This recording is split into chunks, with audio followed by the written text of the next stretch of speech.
Dans 2 jours, lancement de l'opération Nettoyons chaque jour devant nos maisons. L'entrepreneuriat, quel avenir? Est-ce la clé de l'émergence? Le sujet de l'interview de la rédaction et le président des organisations des PME de Côte d'Ivoire, notre invité. Et puis au Zimbabwe, l'après-élection présidentielle et au cœur du débat, dénonciation de fraude par l'opposition. Mesdames et messieurs, bonsoir. Peut-être la fin du spectacle des ordures ménagères qui jonchent les rues. Dans 2 jours, soit le 3 août, lancement de la campagne de proximité pour lutter contre l'insalubrité. Nettoyons chaque jour devant nos maisons, le slogan du gouvernement qui invite ainsi les ménages à balayer à l'intérieur et à l'extérieur des maisons. Alors avant le grand ménage, le ministre de l'Environnement, de la Salubrité présente le tableau présenté ici par Laetitia Manglé. Les ordures ménagères sont à l'origine du visage terne que présente la capitale ivoirienne, tant à la population qu'à ses visiteurs. Mauvaises herbes, sachets plastiques et autres déchets ménagers jonchent les rues d'Abidjan, mettant ainsi en péril la santé des populations. Pour les autorités ivoiriennes, un changement de comportement s'impose. Après l'opération Salubrité Pakinou et l'opération Zéro Déchet, place maintenant à l'opération Nettoyons chaque jour devant nos maisons. Elle consiste pour chaque citoyen à embellir les abords de son domicile par un balayage quotidien. Si vous balayez juste devant votre clôture, la rue sera toujours digne d'intérêt et regardable. Donc il s'agit que tous les matins, lorsque les personnes que nous avons proposées au nettoyage de nos maisons à l'intérieur ont fini de balayer, qu'elles fassent un tour devant la clôture pour enlever tous les objets sales qui dégradent donc la vision devant cette clôture. Les populations, maillons essentiels de la lutte contre l'insalubrité en milieu urbain, seront aidées dans cette tâche par les autorités municipales et les associations de femmes. Nous aurons, au niveau de nos brigades de salubrité, des éléments qui seront détachés dans toutes les communes pour prêter main forte à ces gardes municipaux, de telle sorte à faire en sorte que les récalcitrants puissent être mis quand même en demeure. L'opération Nettoyons chaque jour devant nos maisons débute le 3 août prochain à Marcory et s'étendra sur un trimestre. Une initiative du ministère de la Salubrité urbaine et de l'Environnement qui a opté pour une stratégie de proximité afin de venir à bout des ordures ménagères. Dans 2 jours, donc, lancement d'une opération d'envergure pour offrir à nos villes un visage plus radieux. Rendons-nous à 60 km du district d'Abidjan, c'est à Jacquesville, où un phénomène inexplicable sème la terreur au sein de la population. Samedi dernier, un baobab s'est effondré et voilà que depuis, il se passe des choses bizarres sur le lieu du déracinement de l'arbre. Par exemple, l'arbre géant à la forme de serpent serait à l'origine de nombreux accidents de la circulation. Tout un mystère difficile à expliquer puisque selon des experts, il faudrait au moins 3 jours à une tronçonneuse pour abattre un tel arbre alors que le baobab est tombé tout seul, complètement déraciné. De quoi susciter curiosité et inquiétude. Le baobab mystérieux, nous en parlons largement le dimanche, précisément dans la rubrique Le dossier du dimanche. Alors soyez au rendez-vous pour tout savoir sur cette affaire mystérieuse. La situation de l'emploi et du développement humain en Côte d'Ivoire, le programme des Nations Unies pour le développement remet son rapport aux autorités ivoiriennes. Un rapport bien mitigé puisque la lutte contre la pauvreté est encore loin d'être une réalité. Les détails avec Michel Digré. Le rapport national sur le développement humain 2013 révèle que déjà en 2008, le taux de chômage était de plus de 15%. Un taux qui n'a cessé de croître et qui accentue la pauvreté dans le pays. Pour le PNUD, l'État de Côte d'Ivoire doit remédier à cette situation. Les individus sont la vraie richesse d'une nation. La création d'emplois constitue une condition importante du développement humain et de l'émergence d'une nation. Le gouvernement ivoirien est conscient de la montée en puissance du chômage et entend y faire face. Les statistiques nous révèlent que tous les 10 ans, la population active augmente en moyenne de 3,5 millions d'individus. Ce croît démographique n'a pas de commune mesure avec les capacités d'absorption de notre marché du travail. Alors, que faire dans ces conditions? Fort heureusement, le président Alassane Ouattara, on ne le dira jamais assez, a des solutions. Quelques-unes des solutions ont été présentées par le ministre Albert Mabry-Touakus. Nous avons dit dans le PND que le secteur privé, c'est au moins 2 tiers des efforts à faire et que c'est par le secteur privé que nous pouvons garantir donc une croissance durable. J'indique cela pour montrer combien et l'analyse et les propositions sont en phase avec le plan national de développement et toutes les politiques que le gouvernement essaie de mettre en place en ce moment. La problématique du chômage, particulièrement celui des jeunes, fait partie des questions majeures de développement auxquelles la Côte d'Ivoire est confrontée, à l'instar de nombreux pays en Afrique. Une autre situation passée au peigne fin, celle de la petite enfance. Ce matin, la ministre de la Solidarité, de la Famille, de la Femme et de l'Enfant a échangé avec les responsables des centres de protection de la petite enfance. On note que des difficultés demeurent dans les centres qui sont de plus en plus vétustes. Hamza Diaby nous en parle. Centre social, centre d'éducation spécialisé au centre de protection de la petite enfance, des structures de proximité méconnues des populations et pourtant si proches d'elles. Ce sont ces structures qui prennent en charge et protègent les populations en détresse. Leurs responsables ont échangé avec la ministre de la Solidarité, de la Famille, de la Femme et de l'Enfant, Anne-Désirée Ouloto. Une occasion de faire le bilan à mi-parcours de l'année 2013 et surtout de rappeler aux travailleurs sociaux de ne pas perdre de vue sa mission effective. Il s'agit pour nous de revenir à notre véritable identité, de revenir à nos véritables missions, sans nous diluer dans toutes autres formes de revendications. N'est-ce pas ? Et ce que nous revendiquons aujourd'hui, c'est donc cette fonction de travailleur social que nous devons être et que nous ne devons jamais cesser d'être. Un message bien perçu par les responsables des structures de base. Le travailleur social doit se faire valoir.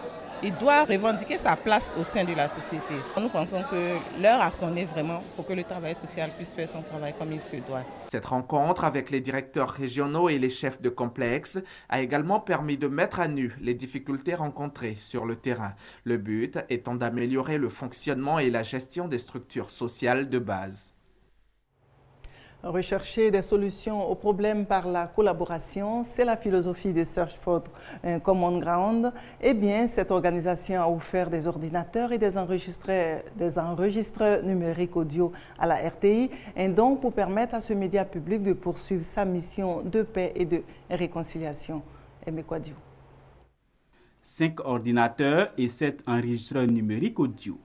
Un don de l'ONG Search for Common Ground à la radiodiffusion télévision ivoirienne RTI. Ambition affichée par le donateur, accompagner la RTI dans sa mission de diffusion d'émissions et de reportages pour la promotion de la paix, la réconciliation et de la cohésion sociale en Côte d'Ivoire. Un film qui va être diffusé intitulé L'équipe, saison 3. C'est un film fictionnel d'une équipe. Une équipe où les membres de l'équipe, malgré leurs différences, essaient de travailler ensemble vers un but commun. Et c'est cela ce que nous voulons encourager tout le monde en Côte d'Ivoire, tout en respectant nos différences, d'aller vers un seul objectif, c'est-à-dire la stabilité et le développement de la Côte d'Ivoire. Ce geste de Search for Common Ground est le fruit d'un partenariat scellé le 10 mai 2013 avec la RTI, par un protocole d'accord. Le premier responsable de la Maison Bleue s'en félicite. Ce matériel ira sur le terrain, dans les différentes régions de Côte d'Ivoire, au plus près des populations. C'est avec un vrai plaisir que nous nouons un partenariat de ce type avec Search for Common Ground, ainsi que ces bailleurs de fonds que sont l'USAID et l'Union européenne. Le partenariat RTI Search for Common Ground va se renforcer avec la diffusion très prochaine de la première émission de sensibilisation à la paix intitulée L'équipe saison 3.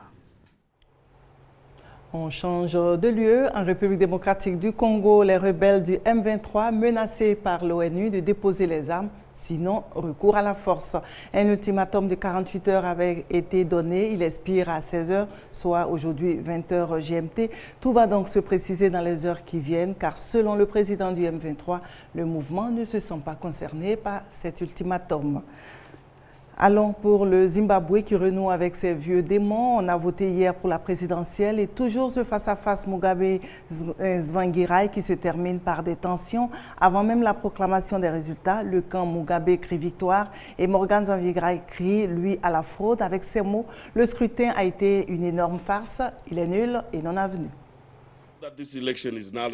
Nul et non avenu. C'est ainsi que Morgan Tsvangirai a qualifié ce jeudi les élections générales dans son pays. Le Premier ministre qui affrontait Robert Mugabe, le président sortant pour la magistrature suprême, ne mâche pas ses mots.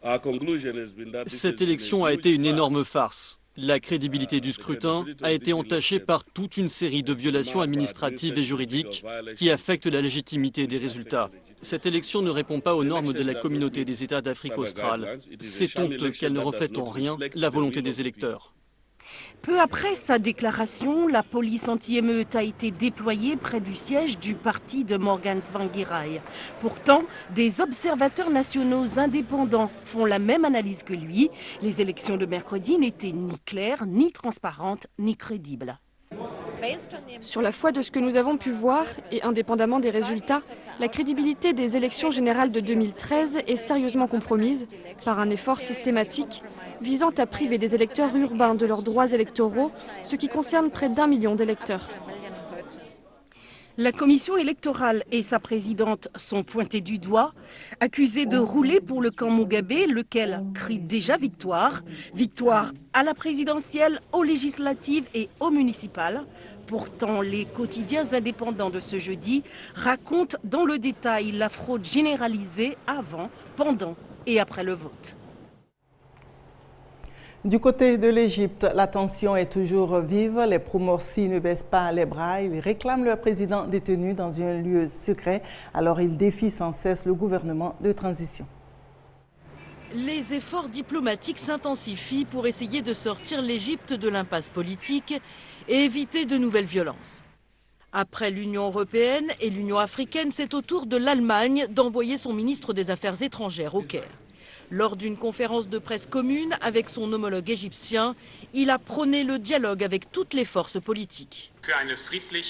Pour un avenir pacifique et meilleur pour l'Égypte, il est nécessaire que tous les partis soient impliqués dans la période de transition et que tout ce qui ressemble à une justice sélective soit évité. À l'international, les appels au calme se multiplient, sans succès. Les États-Unis ont demandé au gouvernement égyptien de respecter la liberté de rassemblement après une déclaration des autorités qui ont chargé la police de disperser les sit-ins. Mais les partisans de Mohamed Morsi font la sourde oreille. Ils sont plus que jamais déterminés et défient le pouvoir. La menace gouvernementale, si elle fait craindre de nouveaux bains de sang, ne changera rien, ont déjà prévenu les islamistes.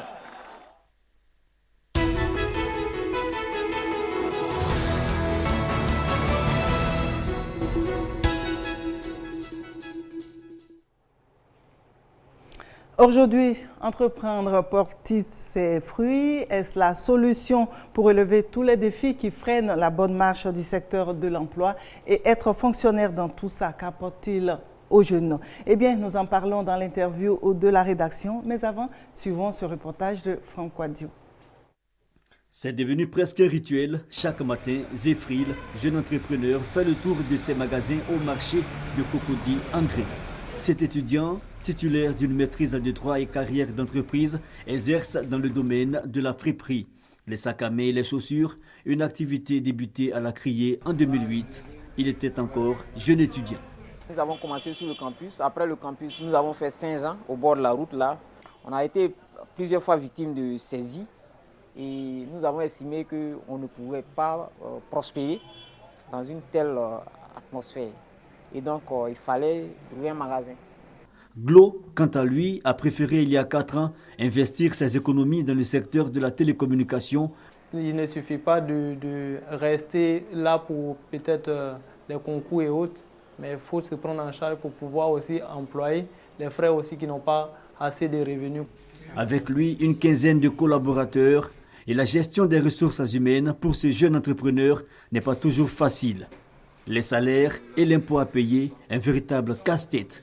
Une réalité partagée par cet autre jeune entrepreneur, communicateur de formation. Il a ouvert un espace restaurant et cybercafé dans la commune de Yopougon. Les taxes, la mairie s'affiche au même moment que le Burida, au même moment que les impôts aussi. Si on doit engloutir tout ce que nous venons d'obtenir automatiquement dans toutes ces charges-là, parfois ça nous revient un peu difficile à gérer.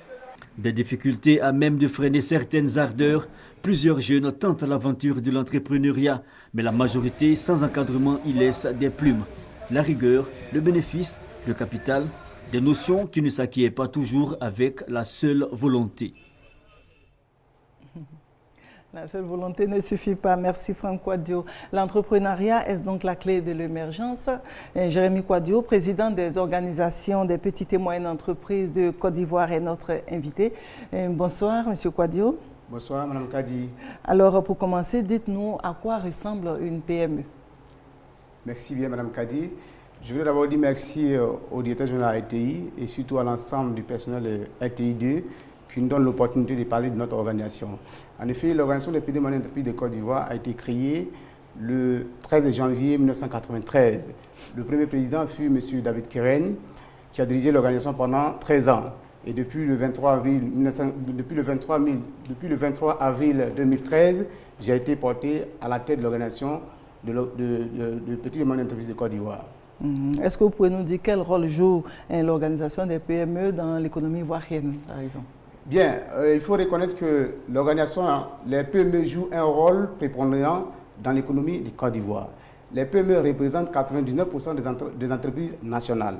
Les PME emploient entre 65 et 70% des emplois directs. Les PME représentent 38% du PIB ivoirien. Donc voilà, madame, les PME... Ça fait beaucoup de chiffres. Donc nous, téléspectateurs, on veut savoir à quoi ressemble une PME quand on parle de PME. Lorsqu'on parle d'une PME, c'est quelqu'un qui travaille à ses propres comptes. Lorsque nous parlons de PME, nous avons une catégorisation. Il y a les petites et moyennes entreprises, il y a les petites entreprises et il y a les micro-entreprises. Les micro-entreprises, ce sont les entreprises qui emploient au moins 10 personnes, 10 salariés. Les petites entreprises, ce sont les entreprises qui emploient au moins 20 salariés. Et les petites et moyennes entreprises sont les entreprises qui emploient à partir de 20 à 249 salariés.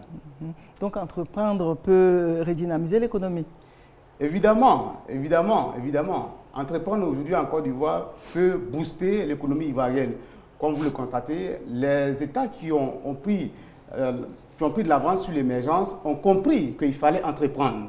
Aujourd'hui, nous pensons que l'entrepreneuriat a une place vitale dans l'économie de Côte d'Ivoire. Mais aujourd'hui, la seule question qui se pose, comment entreprendre et pourquoi entreprendre, avec qui entreprendre, sont les questions auxquelles l'organisation des petites entreprises de Côte d'Ivoire essaie de répondre. Comment entreprendre? Oui, pour entreprendre, je crois quand même que nous devons tous comprendre que l'entrepreneuriat est un métier. Donc, il faut apprendre. C'est vrai, nous voulons entreprendre, mais comment entreprendre? La première des choses, c'est d'avoir une formation appropriée. Et la formation, ce n'est pas des formations que nous recevons à l'école. Ce sont des formations pratiques. Je veux entreprendre, où commencer? D'abord, l'entrepreneuriat, nous devons connaître que c'est l'acquisition de tous les documents juridiques et administratifs qui caractérisent l'entreprise. Lorsque nous avons l'ensemble de ces documents, à partir de cela, l'entreprise est constituée. Ça veut dire qu'il faut sortir vraiment de l'informel. Évidemment. Évidemment, il faut sortir de l'informel. L'organisation, le rôle premier que l'organisation joue, c'est la sensibilisation des entrepreneurs à sortir de l'informel. L'organisation a été créée en 1992 suite à des problèmes qui ont été constatés. Les entrepreneurs dans les marches, à un moment donné, ils se sont rendus compte que les entreprises sont créées sur documentation pour 99 ans. Mais dans les marches, les entreprises n'arrivent pas à atteindre 5 ans de vie. Cela est dû à quoi? Donc les gens sont... Ils mettent la clé sur le paillasson. Effectivement, ils mettent la clé sur le paillasson. C'est dû à quoi? Et il y a eu un diagnostic clé qui a été posé. Mais je vous assure, madame, le constat est douloureux et triste en même temps. Parce que nous constatons que ces entreprises qui existent, à 99%, sont toutes dans l'informel. Donc vous figurez-vous un instant qu'une entreprise qui est dans l'informel ne peut pas prétendre évoluer. Lorsque vous sortez de l'informel, vous avez la possibilité de rencontrer les banques pour financer votre entreprise. Parce qu'on ne crée pas une entreprise pour s'autofinancer. Mais à partir du moment où vous n'avez pas la possibilité d'obtenir des prêts, vous n'avez pas la possibilité de faire financer votre entreprise, vous devez vous attendre que l'entreprise va vers sa perte. Mais l'organisation des petites moyennes entreprises de Côte d'Ivoire est mise en place pour donner une formation adéquate à tous ceux qui veulent entreprendre. Aujourd'hui, la formation est gratuite chez nous. On forme gratuitement. Parce qu'on s'est dit, si vous voulez entreprendre, que vous n'avez pas la culture d'entreprendre, vous ne savez pas comment entreprendre, il est difficile de réussir dans l'entrepreneuriat. C'est pourquoi nous avons estimé que la première des choses, il va falloir que tous ceux qui estiment, qui veulent entreprendre, aient une formation appropriée pour entreprendre. Et les personnes qui ne savent ni lire ni écrire, elles ont leur place chez vous pour la formation? Évidemment. Tous ceux qui viennent nous voir, qui ne sont pas allés à l'école, nous les accompagnons, nous les suivons dans leur marche. Nous disons que pour quelqu'un qui n'a pas été à l'école, la première des choses, c'est de permettre à ce qu'il y ait tous les documents. Le registre de commerce, la déclaration fiscale. À partir du moment où vous avez tous ces éléments-là, on estime que vous pouvez entreprendre. Et maintenant, si votre entreprise que vous gérez vous appartient, on vous fait suivre par une comptabilité. C'est-à-dire que le comptable vient pour vous montrer comment il faut tenir un cahier comptable. La rigueur, quoi. Voilà, il faut avoir la rigueur dans la gestion de votre entreprise. C'est tous ces éléments qui donnent la force aux entrepreneurs de pouvoir résister véritablement vis-à-vis de tous les marchés qui sont aujourd'hui en Côte d'Ivoire. Vous écoutez, M. Kouadio, on a l'impression que c'est facile et important. On se dit aujourd'hui comment créer des emplois quand les banques sont réticentes à faire des prêts. Oui, vous avez parfaitement raison, mais ce que nous voulons vous dire, madame, les banques ne sont pas fermées au financement des projets. Le seul problème que nous avons aujourd'hui est très simple. Vous voulez entreprendre, vous devez tout faire pour avoir tous les documents. Lorsque vous avez tous les documents juridiques et administratifs qui caractérisent votre entreprise et que vous payez vos impôts, vous pouvez approcher les banques pour demander des prêts. Aujourd'hui, quand vous partez à la banque, la première condition que la banque te demande, donnez-moi votre bilan d'activité. La deuxième condition, vous avez un compte d'exploitation prévisionnel. Quelle activité, puisque je n'ai même pas encore d'argent? C'est ça, on prend cet exemple. D'accord.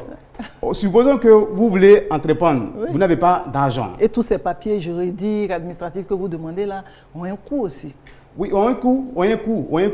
Mais je vous assure, tous ces documents, si vous êtes décidé à entreprendre, c'est des choses que vous devez les approprier. C'est la première des choses. Tout à l'heure, dans le reportage, on a vu ce jeune Zéphirin dire qu'il vendait ses sacs dans la rue. Donc, plusieurs fois, il a eu des problèmes avec la mairie et tout. Mais il a fallu qu'il reste dans l'informel pour avoir un peu maintenant venir ouvrir un petit magasin aussi. Oui, c'est là que nous estimons que le rôle des collectivités territoriales est très important. Nous voulons émerger. Émerger avec qui? Les collectivités territoriales sont celles-mêmes qui constituent le creuset du développement. Donc pour ceux qui veulent entreprendre, la première des choses, c'est de mener des démarches auprès de ces collectivités. Je suis étudiant, j'ai eu des diplômes, je suis sorti, je n'ai pas la possibilité de travailler. Est-ce que vous pouvez m'aider à mettre en place mon entreprise? Si oui, quels sont les documents que je dois avoir? En ce moment, si la mairie, qui est un élément de développement, vous accompagne à prendre tous ces documents, vous allez aller vers les appels d'offres. Une fois que vous avez les premiers marchés, en ce moment précis, vous essayez de vous organiser. Pour que déjà, vous puissiez présenter un compte d'activité. Si le compte d'activité est bien présenté en ce moment précis, je crois que la banque peut vous accompagner dans le financement de votre projet. Mais ce n'est pas facile. Oui, je vous dis que ce n'est pas facile, mais ce n'est pas impossible.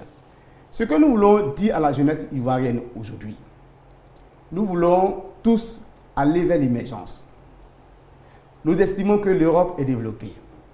Partout où j'ai eu l'occasion de passer, comme on est aujourd'hui en Europe, les gens, quand vous partez à l'école, avant de sortir de l'école, la seule question que vous posez, comment nous allons sortir de l'école pour pouvoir entreprendre? Ici, non. Surtout en Afrique, on se dit, bon, après l'école, il faut être dans un bureau. Mais je pense quand même que c'est quelque chose qu'il faut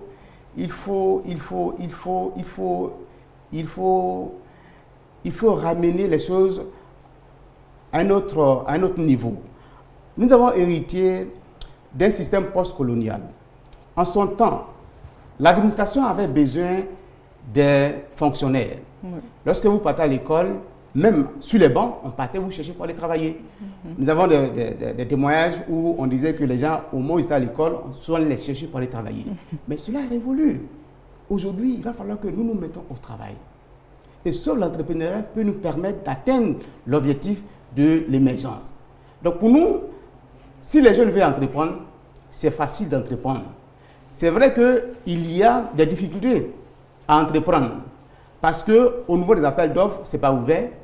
Lorsque vous remportez les appels d'offres, on vous demande d'abord de commencer à exécuter avant de pouvoir avoir votre chèque. Soit, lorsque vous avez la possibilité de travailler, d'entreprendre, on vous demande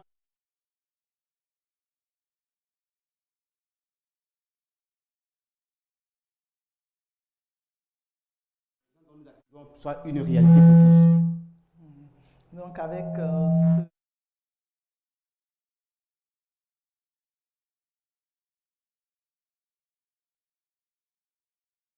c'est plus que une réalité. Nous avons tout ce qu'il faut pour pouvoir entreprendre. Lorsque nous avons la possibilité d'être, de voyager,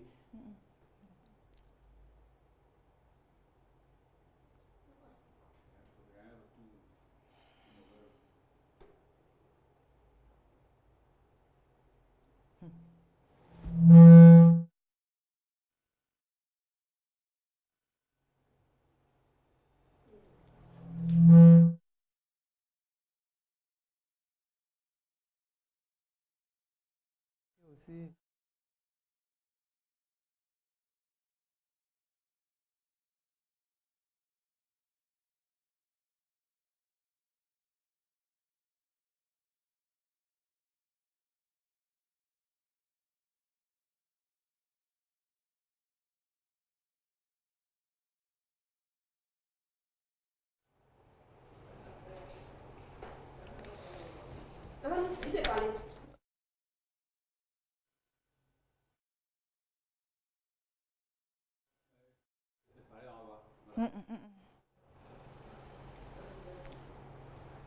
Allons-y, M. Quadio, je pense que le problème technique a été résolu, on l'espère. Alors poursuivons. Oui, comme je disais, la question était de savoir est-ce que nous pouvons compter sur l'entrepreneuriat pour émerger. C'est ça. Je dis c'est possible, c'est possible. C'est pas quelque chose qu'on ne peut pas atteindre, pourvu que l'administration puisse quand même écouter les jeunes entrepreneurs. Je disais, hier, j'étais au Fonds national de la jeunesse où j'ai eu un entretien avec les responsables. Je leur disais aujourd'hui, c'est vrai que les jeunes veulent entreprendre. La première des choses, ils disent que nous n'avons pas d'argent pour entreprendre. Mais pour moi, l'argent vient au dernier moment. Il faut d'abord savoir ce que vous voulez faire. Il faut avoir les idées claires. Les idées claires d'abord. Poser les idées claires. Qu'est-ce que je veux faire? Quelle est ma cible? Ceux avec qui je dois travailler. À partir de ce moment, vous avez la formation qu'il vous faut. Parce que pour un entrepreneur qui ne sait pas dans un premier temps que je dois avoir tous les documents juridiques et administratifs, n'a pas sa raison d'être entrepreneur. L'entrepreneuriat, c'est un métier. Il va falloir d'abord savoir comment gérer mon entreprise. Parce que nous rencontrons des entrepreneurs qui sont en même temps dirigeants d'entreprise, ils sont en même temps directeurs, ils sont comptables, ils sont caissiers. Mais c'est des choses qui ne vont pas avec l'entrepreneuriat. Un entrepreneur, c'est celui qui arrive à faire la distinction entre ces choses-là. Donc pour nous, aujourd'hui, entreprendre, c'est quelque chose de facile, pourvu que nous ayons la possibilité d'aller vers ceux qui sont mandatés pour nous encadrer, pour que ce que nous avons besoin soit mis à la disposition pour que le résultat soit encore plus probant. Est-ce qu'il y a un secteur en particulier à mettre en priorité dans l'entrepreneuriat? Oui, je suis quand même plus à l'aise quand on me parle des secteurs. Mais aujourd'hui, madame, en Côte d'Ivoire, tous les secteurs sont prioritaires. Je prends le métro, le train à Paris-Montparnasse pour me rendre à Bordeaux. Je vous assure, tout le temps que je fais le parcours, je ne vois aucune forêt. Mais ce que on doit produire dans la forêt, on produit de l'autre côté. Mais ici, lorsque vous prenez la route d'Abengourou, c'est-à-dire qu'il n'y a pas dernièrement jusqu'à Abengourou, nous sommes entourés de forêts. Voilà un secteur, l'agriculture, qu'on peut redynamiser, qui peut regorger beaucoup d'entrepreneurs. Je prends le domaine de la communication. En son temps, les années 60, il y avait combien de personnes qui pensaient à la communication? La communication a pris un essor essentiel. Quand je prends la sécurité, le domaine de la sécurité, les entreprises de sécurité, dans les années 60, comme je le disais, combien de personnes qui savaient aujourd'hui que le banditisme allait être ce que nous voyons? Donc, il va falloir créer des entreprises dans tous ces secteurs. Encore, le secteur de l'insalubrité, on voit un peu les déchets partout dans toute la Côte d'Ivoire. Si les entreprises sont créées, ce sont les emplois qui sont là. Donc pour moi, tous les secteurs sont prioritaires. Donc on peut dire qu'il y a à boire et à manger en Côte d'Ivoire. Oui, il y a plus qu'à manger. Il faut avoir l'esprit d'initiative. Il faut avoir l'esprit d'initiative, il faut avoir l'esprit d'initiative, il faut avoir les idées claires, il faut savoir ce qu'on veut faire. En ce moment, lorsque vous avez les idées claires et que les idées sont bien coordonnées, vous allez vous faire former. Lorsque vous avez la formation appropriée, je crois quand même que vous allez réussir dans votre vie d'entrepreneur. Merci, M. Kouadio Jérémy. Comme le disait quelqu'un, pour construire une maison, on commence par la fondation. Développons donc l'entrepreneuriat à la base. Sur ce, chers téléspectateurs, je vous souhaite une bonne suite de programme et on espère en tout cas que vous avez compris notre sujet de l'interview de la rédaction. Alors, entreprenons. Merci.